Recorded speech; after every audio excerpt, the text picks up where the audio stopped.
हनुमान जी की शक्ति का 5% भी बाली झेल नहीं पाया था।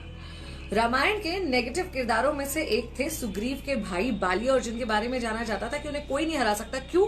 क्योंकि जो उनसे लड़ने आएगा उसकी आधी शक्ति इनके पास आ जाती थी, तो सामने वाला इन्हें हराएगा कैसे। अब एक बार ये ललकार रहे थे, है कोई जो मुझसे युद्ध करे, है कोई जो मुझसे युद्ध करे। हनुमान जी वहां तपस्या कर रहे थे, तपस्या भंग हुई। जाकर हनुमान जी बोले, अरे नहीं, कोई नहीं हरा सकता आपको, क्यों परेशान हो रहे हैं आप। तो बोले, तुम जिसकी आराधना करते हो ना, वो भी मुझसे हार जाएगा। तो बोले, आप उनको छोड़िए, आप एक बार मुझसे युद्ध कर लीजिए। तो अगले दिन दंगल करने के लिए तैयार हो ही रहे थे हनुमान जी की, ब्रह्मा जी खुद आए और बोले, नहीं नहीं, पूरी शक्ति लेकर मत जाइए, सिर्फ 10% अपनी शक्ति का 10वां हिस्सा जो है वो लेकर के जाइए, और उससे ज्यादा नहीं। हनुमान जी मान गए। अब वो 10वां हिस्सा जो अपनी शक्ति का लेकर गए थे हनुमान जी उनसे लड़ने के लिए, उसका आधा जैसे ही ट्रांसफर हो रहा था बाली की बॉडी में, तो उससे महसूस हो रहा था कि असीम शक्ति से उसका शरीर भर गया है।